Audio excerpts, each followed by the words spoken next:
माननीय सदस्यगण, आज हमारे देश के लोकतांत्रिक इतिहास का एक अत्यंत महत्वपूर्ण दिन है, जब हम संसद के नए भवन में लोकसभा की पहली बैठक आरंभ कर रहे हैं। शास्त्री जी हो, गोविंद वल्लभ पंत साहब हो, लाल कृष्ण आडवाणी जी हो, प्रणब मुखर्जी साहब हो, अरुण जेटली जी हो, ऐसे अनगिनत विद्वान। Amendment Bill 2023. It's a very important amendment. It's a very important bill. अधीर रंजन जी सुनिए थोड़ा।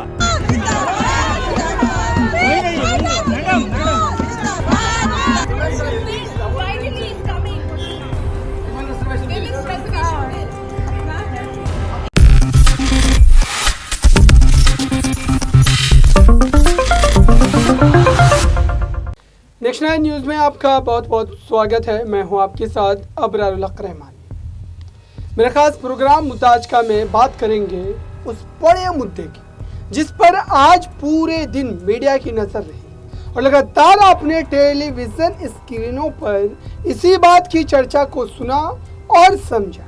दरअसल महिला आरक्षण को लेकर नए संसद भवन में बिल पेश किया, लेकिन उससे पहले की क्या घटनाएं रही, इससे पहले किस ढंग से महिला आरक्षण को लेकर कई बार बिल पेश किए गए और कई बार तो राज्यसभा तक पहुंचने के बावजूद भी ये जो बिल है वो पास न हो। इसके पीछे के कारण क्या रहे? दरअसल सत्ता पक्ष और विपक्ष दोनों पर सवाल खड़े हो रहे हैं और आज का ये ऐतिहासिक दिन इसलिए भी बड़ा माना जा रहा है क्योंकि आज इस बिल को नए संसद भवन में पेश किया गया और दरअसल इस बिल के पेश करने के बाद लगभग जो विपक्ष के नेता हैं उन्होंने भी इसका समर्थन किया, क्योंकि वो ये कहकर इस बात को कहीं ना कहीं जतला रहे थे कि उनके भी सरकार में इस बिल को लाया गया था। लेकिन साथ ही सवाल ये भी खड़ा होता है कि आखिरकार देश में भारतीय जनता पार्टी की सरकार 2014 में बनती है, 2019 में दोबारा रिपीट होती है, लेकिन उसके बावजूद भी आज अब 2024 के दहाने पर खड़े होकर आप इस बिल को क्यों पेश कर रहे हैं? इसके पीछे क्या कोई राजनीतिक मंशा है? यह विपक्ष का सवाल है। आइए सबसे पहले तो आपको ये ऐतिहासिक दिन पर जो अध्यक्ष ओम बिरला ने सांसदों को मुखातिब करते हुए अपने पक्ष को रखा और ये कहा कि दरअसल इस नए संसद में हम उन तमाम अच्छी बातों को लेकर के आगे बढ़ेंगे और उन तमाम जो हमारे बुरे एक दूसरे के साथ कहीं ना कहीं अनुभव रहे उसको पीछे छोड़ देंगे। सुनिए सबसे पहले अध्यक्ष ओम बिरला ने नए संसद में बैठते ही कैसे सांसदों को कहीं ना कहीं नसीहत की। माननीय सदस्यगण, आज हमारे देश के लोकतांत्रिक इतिहास का एक अत्यंत महत्वपूर्ण दिन है, जब हम संसद के नए भवन में लोकसभा की पहली बैठक आरंभ कर रहे हैं। हमारा सौभाग्य है कि हमें संसद के पुराने और नए दोनों भवनों में अपने संसदीय दायित्वों के सम्यक निर्वहन का अवसर मिला। इस ऐतिहासिक अवसर का साक्षी बनने का अवसर हमें मिला है। इस शुभ अवसर पर मैं आप सबको शुभकामनाएं देता हूं, बधाई देता हूं। आज हम सबके लिए शुभ दिन है। मैं सभी को भी गणेश चतुर्थी की भी बहुत बहुत शुभकामनाएं, बधाई। तो आपने सुना दर्शकों, दरअसल अध्यक्ष ओम बिरला पर ही सबसे बड़ी जिम्मेदारी है कि वो संसद को पूरी तरीके से एकत्रित करके चलाए और संसद की गरिमा को भी बनाए रखें। अब प्रधानमंत्री नरेंद्र मोदी के ऊपर एक नज़र डाल लेते हैं। दरअसल प्रधानमंत्री नरेंद्र मोदी पुराने संसद भवन में भी दिन की अगर बात करें, सुबह की बात करें, उस समय भाषण दिए और देश की जनता को संबोधित करते हुए सांसदों को भी संबोधित किया। लेकिन साथ ही उन्होंने भी कई ऐसी बातें की जो हमारे पुराने प्राइम मिनिस्टर रहे या फिर देश के वो बड़े चेहरे जिन्होंने जो है संविधान को बनाने में अपना भरपूर योगदान दिया, इन तमाम बातों को याद करते हुए उन्होंने सांसदों से भी ये आग्रह किया कि अब आने वाले दिनों में भारत जिस तरक्की के साथ आगे बढ़ रहा है, जाहिर सी बात है कि ये रुकने वाला नहीं है और धीरे धीरे 2047 तक की जो एक विजन को लेकर प्रधानमंत्री कई बार अपने भाषणों में जिक्र करते हैं, दरअसल उसको भी उन्होंने प्राथमिकता दी। आइए प्रधानमंत्री नरेंद्र मोदी के इस बयान को सुनते हैं।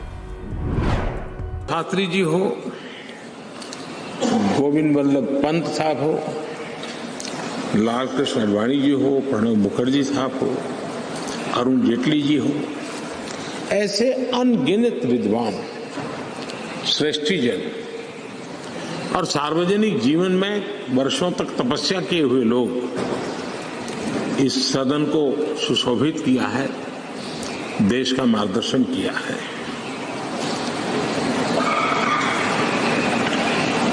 ऐसे कितने ही सदस्य जिन्होंने एक प्रकार से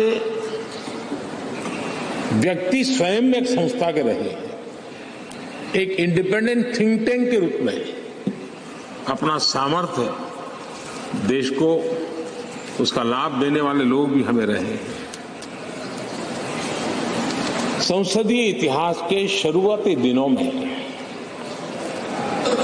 डॉक्टर सर्वपल्ली राधाकृष्णन जी ने राज्यसभा के महत्व पर कहा था कि parliament is not only A legislative but A deliberative body. Rajya Sabha से देश के जनता की अनेक ऊंची अपेक्षाएं हैं, सर्वोत्तम अपेक्षाएं हैं। तो आपने सुना दर्शकों, दरअसल महिला आरक्षण को लेकर सभी की नजरें टिकी हुई थी। महिला आरक्षण को पहली बार संसद में पेश नहीं किया गया। दरअसल इससे पहले भी कई बार पेश किया गया, लेकिन उसके बावजूद भी स्थिति जो है वो जस की तस बनी रही।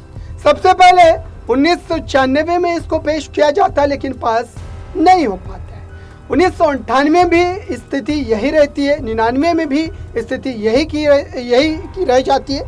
लेकिन 2008 में जब इस बिल को पास जो एक तरीके से करने के लिए पेश किया जाता है, तो जाहिर सी बात है कि इस पे कई नेता सहमति तो देते हैं, लेकिन उसके बावजूद भी मामला अटक जाता है। 2010 में भी ये जो एक तरीके से विजन महिला आरक्षण को लेकर के था, चाहे वो यूपीए 2 की सरकार थी, लेकिन वो भी इस विजन को सफलतापूर्वक जो है वो पार नहीं लगा पाते हैं। और आखिरकार आज जो है संसद में, लोकसभा में इस बिल को पेश किया गया। और इस बिल को पेश करते हुए माननीय सांसद ने क्या बातें रखी और किस ढंग से उस समय हल्ला हंगामा हो रहा था संसद के भीतर, और लोग ये समझने को एक तरीके से बेताब थे कि दरअसल इस बड़े मुद्दे पर भी इस तरीके की स्थिति संसद के भीतर क्यों उत्पन्न हुई थी। सुनिए, जब इस बिल को पेश किया जा रहा था, माननीय सांसद जो पेश कर रहे थे वो क्या कह रहे थे और विपक्ष के द्वारा क्या जो है इस पर विरोध जताया जा रहा है। Amendment bill 2023, it's a very important amendment, it's a very important bill. Adhir Ranjan ji सुनिए थोड़ा। आर्टिकल 239AA हम इसमें इंसर्ट कर रहे हैं, जिसके माध्यम से 33% महिलाओं को रिजर्वेशन मिलेगा। किसमें? The national capital territory of Delhi. उसके बाद हम आर्टिकल 330A में अमेंडमेंट कर रहे हैं, जिसके माध्यम से लोकसभा में reservation of seats for schedule caste and schedule tribe, जो प्रावधान पहले से है उसी में ही हम 33% महिलाओं के आरक्षण की बात कर रहे हैं। उसी में हम 33% महिलाओं के आरक्षण की बात कर रहे हैं। एक आर्टिकल 332 है, जिसमें रिजर्वेशन जो दिया हुआ है इसमें असेंबलीज के लिए, उसमें भी स्टेट लेजिस्लेटिव असेंबली में 33% महिलाओं के लिए आरक्षण की व्यवस्था कर रहे हैं। ये बहुत इंपॉर्टेंट बिल है। और फिर आर्टिकल 334A में एक नया हम क्लॉज जोड़ रहे हैं, जिसके माध्यम से इस महिला रिजर्वेशन की जो अवधि होगी वो 15 साल के लिए होगी। उसकी यदि बढ़ाना होगा तो संसद इसको अधिकार होगा। तो आपने सुना दर्शकों, लेकिन दरअसल ये मामला बस इतना ही तक नहीं है। दरअसल इस पर राजनीतिक रोटियां भी सेकी जा रही हैं। अभी इस बिल को लेकर पास होने की पूरी तरीके से उम्मीद जरूर जताई जा रही है, लेकिन उससे पहले ही पटना में बीजेपी के कार्यकर्ताओं ने, महिला कार्यकर्ताओं ने जश्न मनाया और इसको लेकर के भाजपा के उन तमाम बातों को आगे भी रखा। आइए सबसे पहले इस दृश्य को आप देखिए।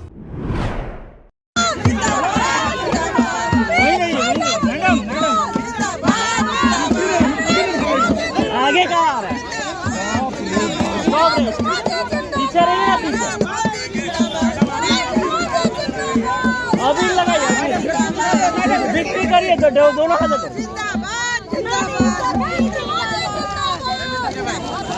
लगाइए ना, गुलाल में कुछ लगाइए नहीं रहिए।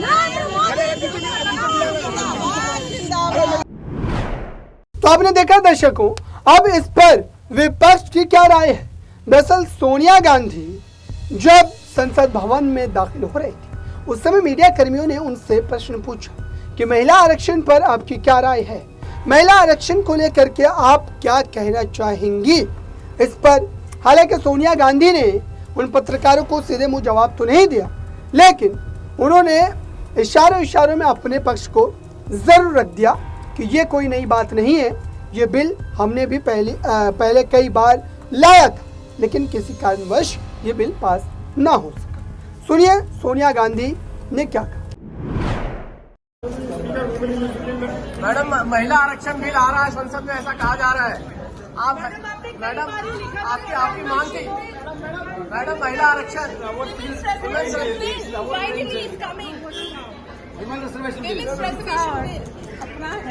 अपना है, कई बार लिखा भी था। तो आपने सुना दर्शकों, दरअसल इस पूरे मुद्दे को लेकर के खास तौर से अगर देखा जाए तो कांग्रेस पार्टी के कई नेता हैं जो इसको राजनीतिक स्टंट बता रहे हैं। सुप्रिया शुरनेत की बात करें, वो भी इसको लेकर के निशाना साध रही हैं और साथ ही आपको ये भी एक दृश्य दिखा देते हैं कि जब नए संसद भवन में एक तरीके से दाखिल होने के लिए जब पुराने संसद भवन से तमाम नेता बाहर निकलते हैं, एक लाइन में तमाम जो सांसद हैं, चाहे वो भाजपा के हों चाहे वो कांग्रेस के हो, वो पुराने संसद भवन से निकलकर नए संसद भवन में दाखिल होने के लिए, प्रवेश करने के लिए आगे बढ़ते हैं। लेकिन इस बीच जो दृश्य देखने को मिला वो हैरान करने वाला था। दरअसल अधीर रंजन चौधरी जो है कानून के किताब को लेकर हाथ में कहीं ना कहीं कैमरे पर दिखाते हुए, राहुल गांधी उनके साथ थे, कांग्रेस के जो बड़े दिग्गज सांसद हैं वो भी उनके पीछे थे।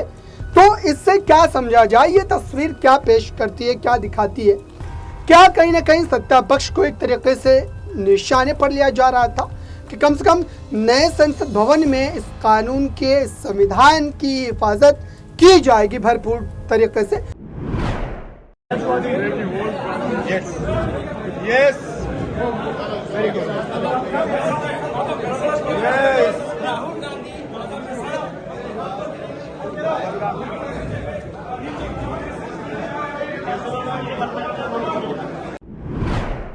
क्योंकि विपक्ष के कई नेताओं ने भारतीय जनता पार्टी पर यह आरोप लगाए हैं कि दरअसल धीरे धीरे संविधान को खत्म करने की एक कोशिश की जा रही है।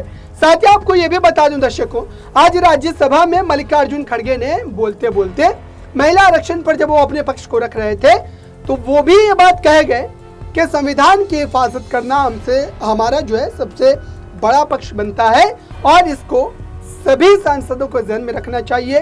देश के प्रधानमंत्री को इस पर जो है जरूर सोचना चाहिए। तो ये कुल मिलाकर के कहा जाए, महिला आरक्षण पर आज चर्चा जो है पूरे तरीके से जोर शोर से हुई, लेकिन अब इसको लेकर राजनीति कितनी होगी ये देखना होगा, क्योंकि जाहिर सी बात है कि 2024 से इतने पहले अगर इस बिल को पेश किया जा रहा है, जो कि भारतीय जनता पार्टी पहले भी कर सकती थी, लेकिन अभी अगर कर रहे हैं तो इस पर राजनीतिक मंशा साफ तौर से झलकती नजर आ रही है।